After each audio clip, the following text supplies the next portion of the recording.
Chicken Cannon News. Greetings, civilians. I'm Colonel Stacy. Some of my close friends call me Teresa. Our top story: Federal Public Works Minister Alfonso Galliano has been accused of political interference and fixing jobs. The allegations were flatly denied by Galliano's spokesman, Tony Soprano. A 15-year-old pilot crashed his plane into a Tampa skyscraper that housed the offices of a legal firm.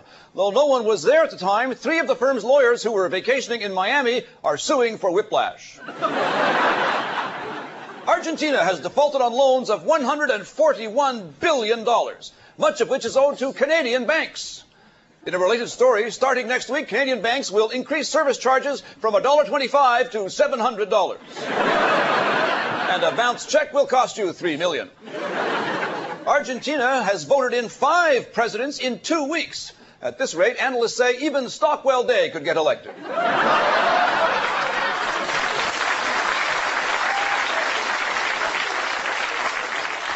In Regina, 14 people who ate at the same restaurant have contracted E. coli. Officials are not releasing the name of the eating establishment, but warn customers to reconsider dining at any restaurant whose waiters look like this.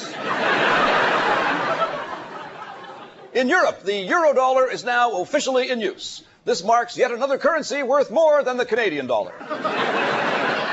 Over the holidays, Buffalo, New York was declared a disaster zone.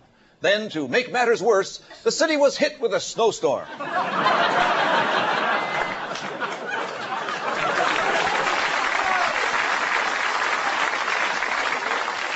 Here in Canada, meteorologists have noted this winter is one of the mildest in recent memory. The number of drunken snowmobilers going through the ice is way down.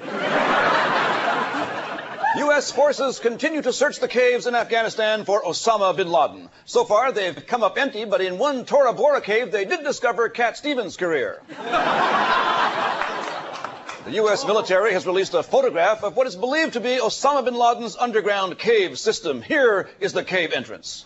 And here is a view from inside.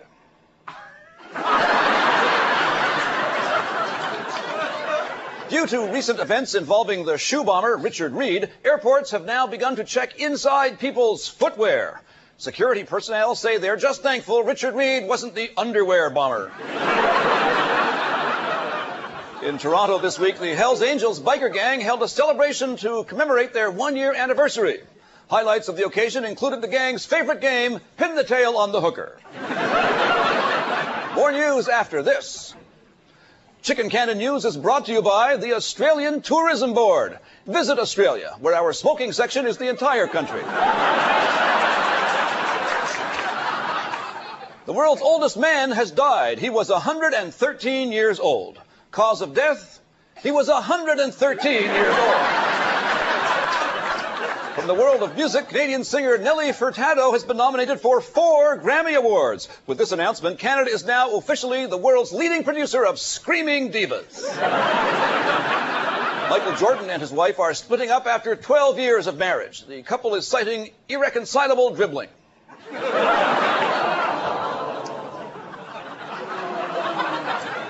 Leni Riefenstahl, who produced propaganda films for the Nazis, is having her first movie released in 50 years, coinciding with her 100th birthday. The film is appropriately called Dude, Where's My Führer? An online dealer has just come out with a line of gay dolls which resemble UPS drivers. The dolls are anatomically correct and extremely well endowed. The toy can be purchased at HaveWeGotAPackageForYou.com. Now, the moment we've all been waiting for. It's time to reveal the Chicken Cannon Newsmaker of the Year. Here are the top 5 targets of 2001 as voted for by our vigilant viewers. Number 5, Conrad Black. Number 4, President George W. Bush. Number 3, Stockwell Day. Number 2, Harry Potter. And our number 1 Newsmaker of the Year, the one that Time magazine was afraid of, Osama bin Laden.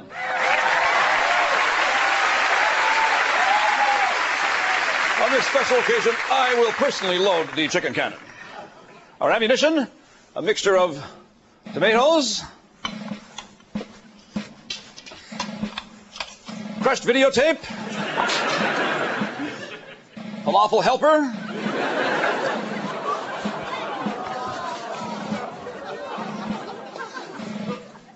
Few nut bars.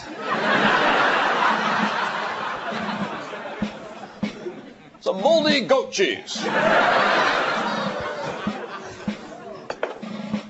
Bathtub scum. And of course, craft dinner.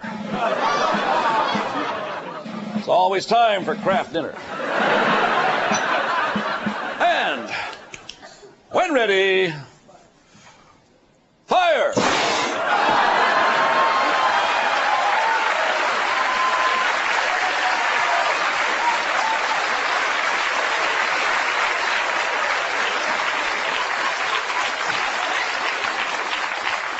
Al-Qaeda bias.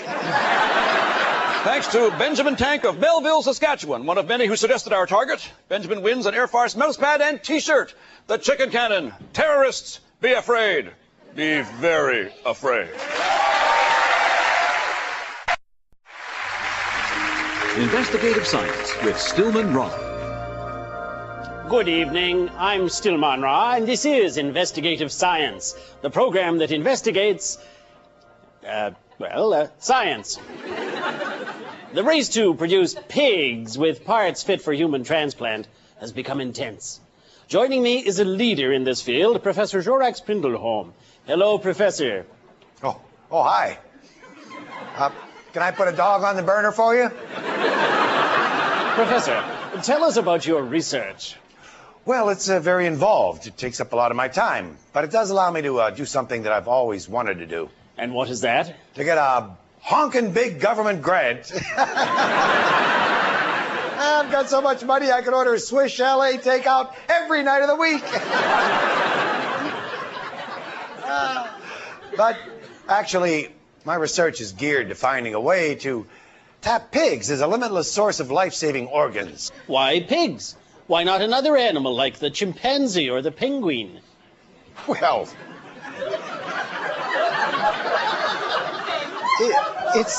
it's really because it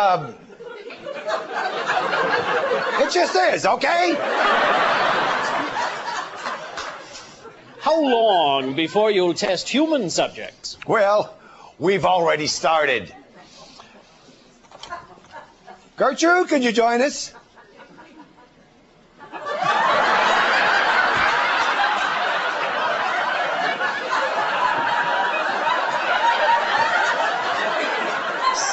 Say hello to the gentleman, Gertrude. How you doing?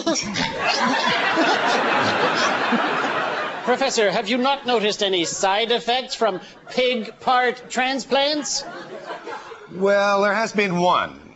The victim, the recipient, experiences a slight rise in body temperature and, do you smell bacon burning?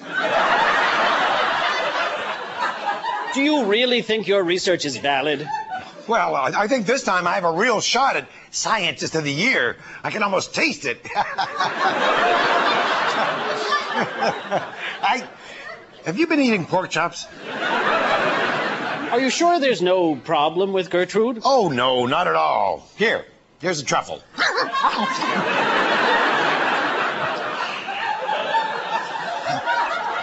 A final question, Professor. Will the public embrace the idea of transplanting pig parts into humans? Well, look, you have to remember that science it's not an exact science. Yes, it is. Oh, I stand corrected. Professor, Gertrude, thank you so much and good night. Nice curl. Nice curl you got there.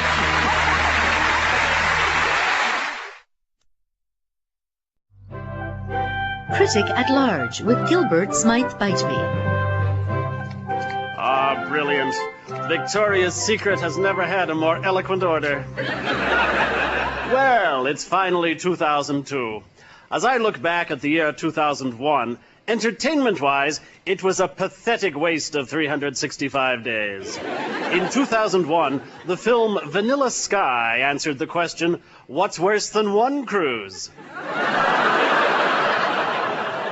Message to Nicole.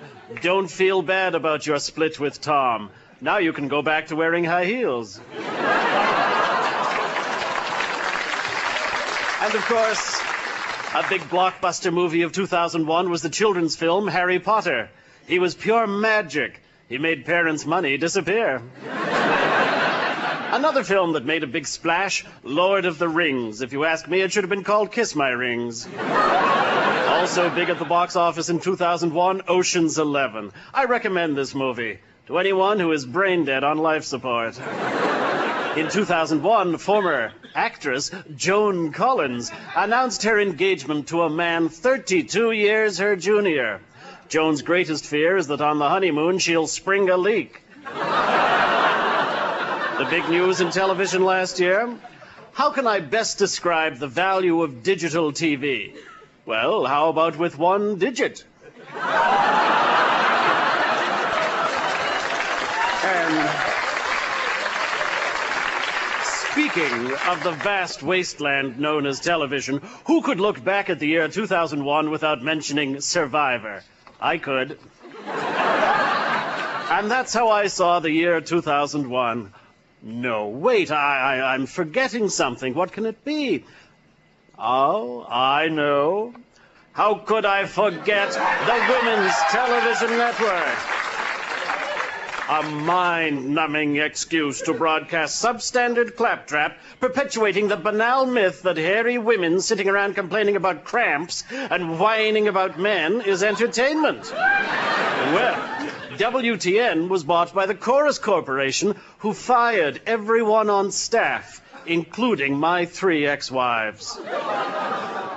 All things considered, 2001 was a great year. I'm smarter than you. I'm Gilbert Smythe. Fight me.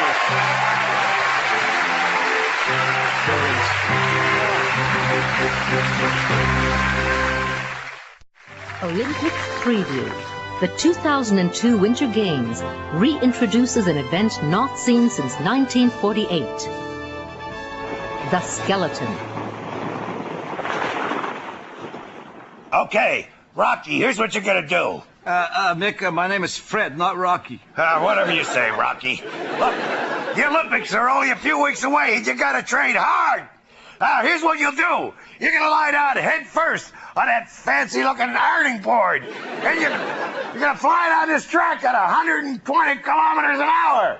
Then after that, you'll know why they call it the skeleton. The skeleton?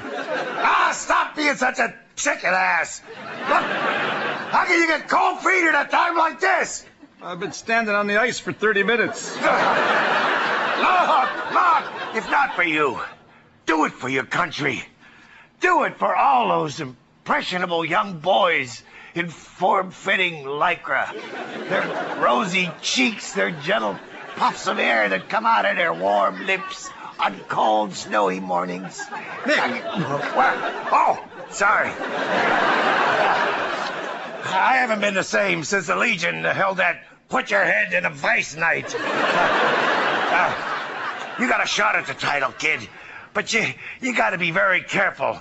Look, I know I've been in this racket for 60 years. I want you to look at something. I got 21 stitches over this eye.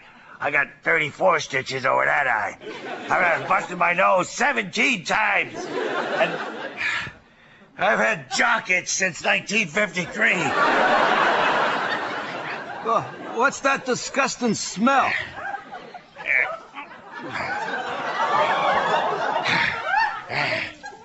I really got to get a lunchbox.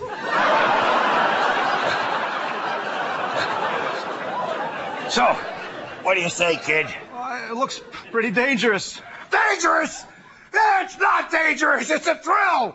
It's the kind of rush you get when you get partying with Ross Bugley-Google. Google. Look, you know the guy with the... That guy.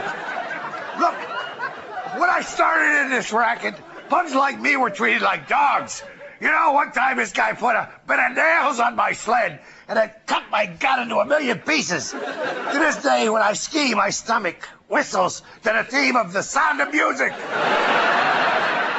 Okay, it's time, kid. Now go get him. All right, here I go.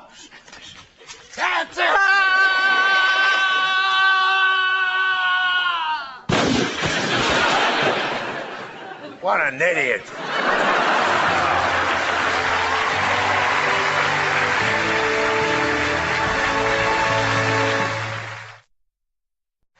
Hello, fellow airheads. I mean air travelers. Good news. Canada 3000 may soon be back in business, thanks to a restructuring plan and a really good day at Casino-rama. Of course, there will be some minor changes. For instance, we will be changing our name from Canada 3000 to Canada 2995. We're also slightly reducing our fleet to, well, this is it. But passengers will still be able to choose between business class and economy. The difference being, business class provides you with a seat inside the plane. We will no longer offer our regular bar service, but we will stop at the 7-Eleven so you can pick up nachos and a Slurpee. For people wanting to travel to smaller regions, we'll have a special feature. Let our flight attendant know your desired destination, and when we get close, we'll provide you with a parachute and a push. Concerned about air travel security? Not to worry. On Canada 2995, all our passengers are required to fly naked. No way will anyone sneak on board with a hidden weapon. Plus, it provides a whole new opportunity for in-flight entertainment. In addition, to help us save on expenses, we will do away with in-flight meals. Instead, passengers will be given a picture of a fat guy in a Speedo. So fly Canada 2995 soon. We're almost like a real airline. And not only am I a flight attendant, I'm also the check-in clerk, pilot, navigator, baggage handler, mechanic, and air marshal.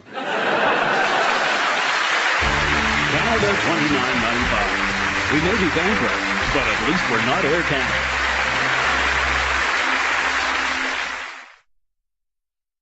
Not many topics are off limits in the locker room, except for maybe erectile difficulties. ED, also known as willy troubles. It's a common medical condition that affects 1 out of every 3 men that will admit it.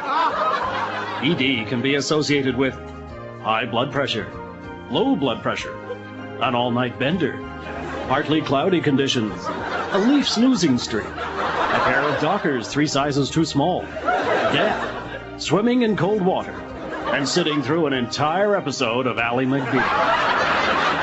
Talking about willy troubles can be pretty tough. Not that I would know.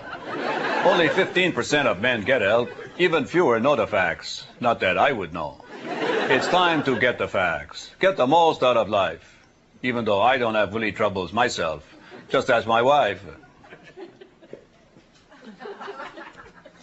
Take the damn pills, Guy.